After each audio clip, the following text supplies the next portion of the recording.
All right. So, uh, didn't get around to creating a recording, mainly 'cause I'm lazy. But anyways, did go a whole week without playing Overwatch. So, progress. I did play the Outer Worlds, and I like the game a lot. It reminds me a lot of playing Firefly, um, but with the framework that I do find familiar from my aborted attempts to play Fallout. I think the main things that I like are just okay. Well, you have like say Mass Effect. You have all of these companions, and you can go around your ship and talk to them. Um, the main thing is that they're kind of not as, at least from what I remember, they're not as annoying. So sorry, I'm walking. In Mass Effect One, I remember you have to you there was always you would come back to the ship, you talk to a whole bunch of people, and go through like you'd have to learn all of their stories. And I remember not like hating it. Like it was interesting to learn about all these characters, but also kind of boring,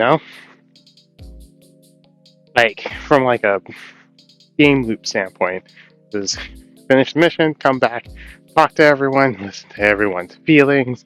No one's talking to anyone else. Whereas so far, I've come back to the ship, and you can talk to people, but often they like are just talking to each other. Um, Ada is Ada, the AI that runs the ship, goes, "Oh, let's see, I can use real names. L and oh man, is that his name Kevin? No, it's not Kevin. Oh man, you can tell I'm totally attached to all of the characters. I'm not. Um, it was Felix. That's the kid's name.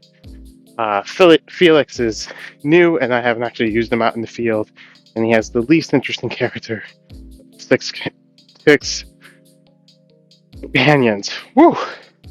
Doing this while walking is an interesting prospect. In terms of the gameplay, when the game works, and we'll get around to that, it's pretty good. I really like the shooting is fine, I guess, but I like the world. I like sitting down and thinking, all right, I'm planning on interacting with this particular organization. How do I feel about that organization? Am I going to be hostile to them or not? And um, I do like, well, sometimes I like, sometimes I hate. I do like that the game makes it clear that you could always just choose the chaotic way out and just be like, yeah, no, I'm just going to shoot everyone. It's like, no, I'm not going to shoot everyone. I will, very incidentally, yell at people killed due to not fully reading what I was doing. For example, it was all like a late capitalist nightmare, right? And there's this one company that does a slaughtering for all of the mutant pigs, the sissy pigs. So they do that and they create sausages or whatever. And this um, mercenary, totally not pirates organization wants in on the action. And I go in and they're like, okay, you could just go in and shoot everyone up. Which I'm like, I don't really want to do that if I don't gotta. Uh, you can sneak in using this ID that you have, um, or you can like, I don't know, I guess talk your way through. So I do actually get the ID, and there's like this holographic thing, so you can use that to sneak your way through social situations. But it has like a battery, and so it was running out of battery, and while you're using it, it doesn't recharge. Makes sense. Um, and then but I find this computer, and I'm like, oh, well, I've got decent hacking skills, so I just go in, hack the computer, and lo and behold, there's like this option where they're like, fire all of the employees. And I forgot what kind of world I was in. So, um, when you fire all of the employees, the machines in the company hack the employees, try to kill them. So, having completed, like, and this is, I guess, the type of thing where I'd be like, no, I'm trying to, like, adhere to some Paragon rule, and I'm really not. I was like, no, that's an honest mistake. This is more amusing than I intended, and it's not like it's cutting off interesting gameplay. It's just, I have created the Civil War. I have solved the problem at hand, which is how to get past them. Because while they're fighting the machines, they're hardly noticing me. And then I went and made a deal with a cannibal that I'm not all that great about. Yeah. Um, bugs. Oh god. The the Outer Worlds is buggy. So my controller doesn't get used all that often, playing too much Overwatch, etc. The battery kind of died, and it needed to be recharged. But while it does that, it kind of, I think the connection sort of winks in and out. Every time it winked out the Outer Worlds, which is like, sometimes it would crash. Like, actually, I think that was a separate thing. So, bug number one. I'm leveling up for the first time. I press the button, motherfucker crashes. Just like goes down, and I'm like, what? What? I was just leveling up. So this happens a second time, and I'm like, all right, whatever. I adjust the graphics down a little bit. I'm not playing the new Spacer Choice version that just came out, so like the graphics are like fine. They're not like great. Um, and I'm like, whatever. I'm just keep playing. And then later on, like what happens that sometimes the controller will like semi die and disconnect, and the game will just like drop all of the frames. Like it becomes the slowest slideshow, and I can't see what's going on, and the character's not going any direction I really want it to go. And often this seemed to happen in combat. So I would just be like, oh, I guess all my dudes are dying. Can't really do anything about that. Um, and I think what's happening is when the bat, because eventually I just recharge the controller and it stops happening. I think when the controller loses, as it loses power, it like is unable to hold a connection, and the outer world is just, at least on PC, not prepared for that.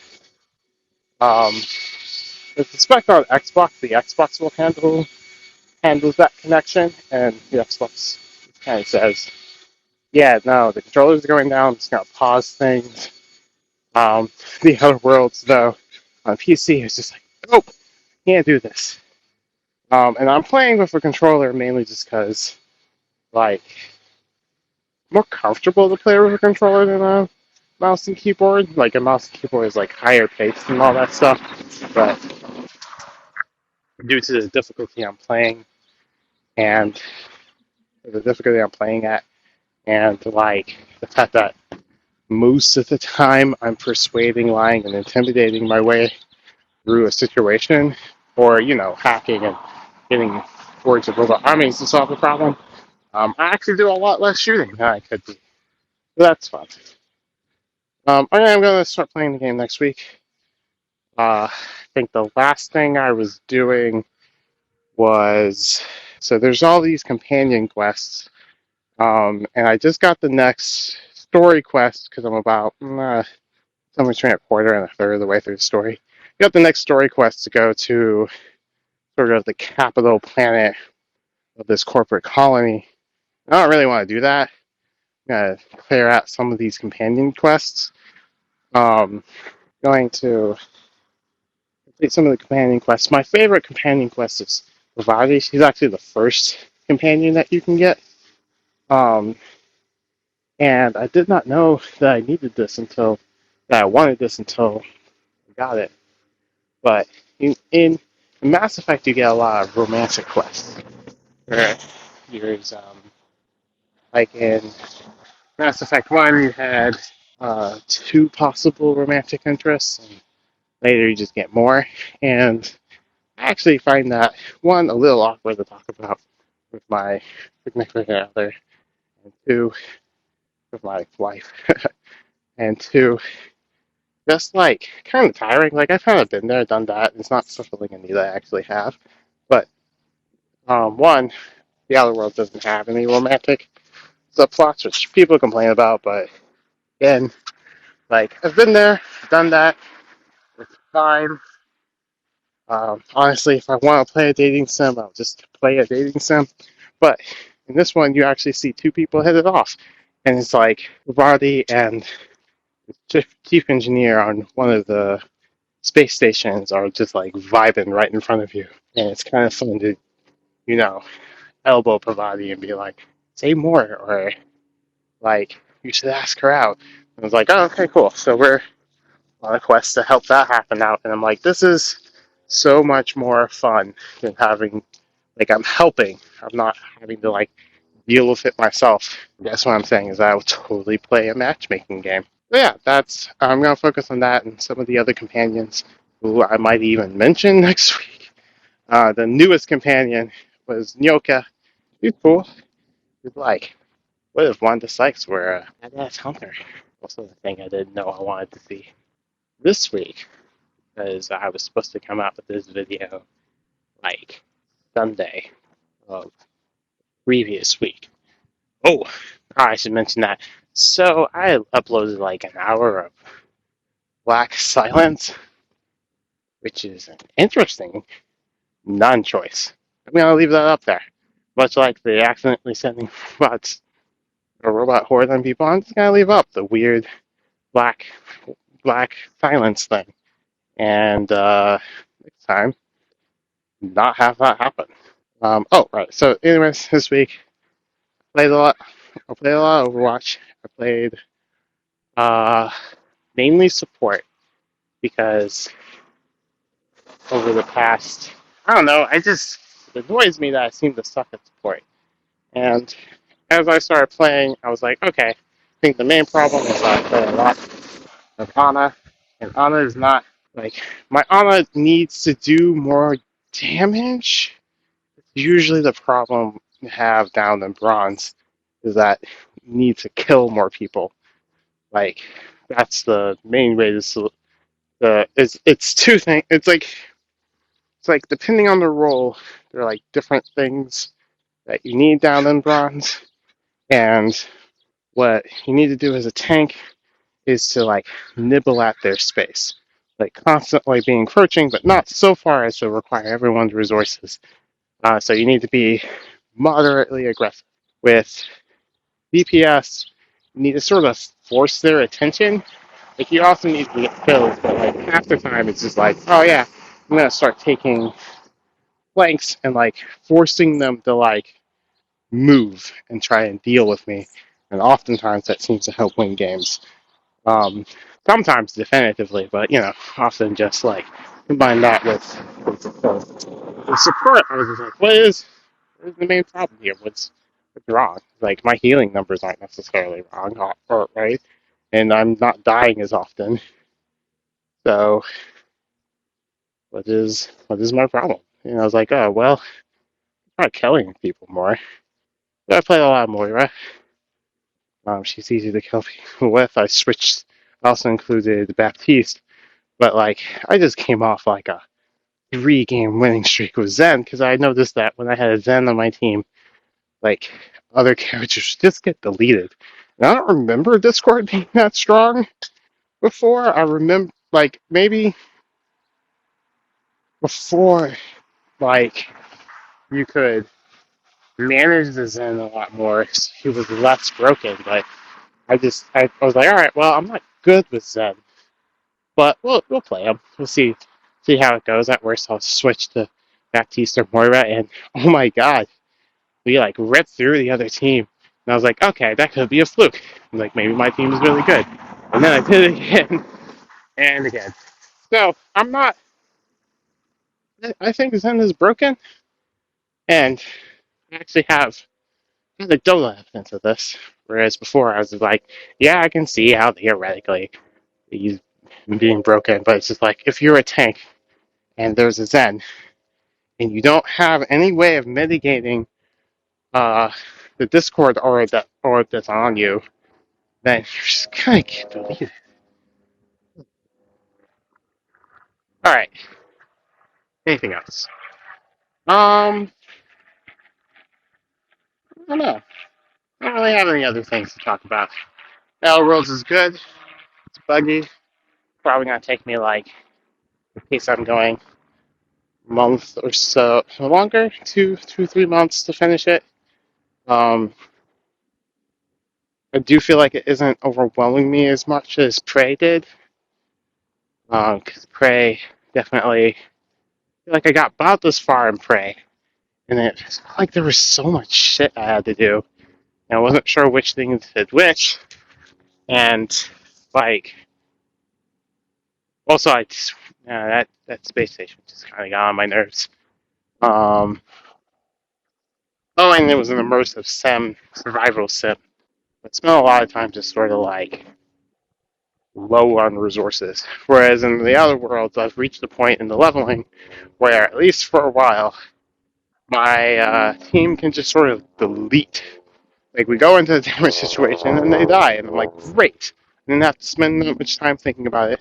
And all the other situations I handle with via talking, and I can just focus on, like, the sort of moral implications of the story. It's a good time, I think. I think if I wanted to, I could finish it a lot faster.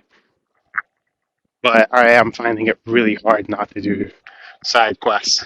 And I'm not a reviewer, so there's no reason for me to go any faster. So we're going at my pace. And, yeah.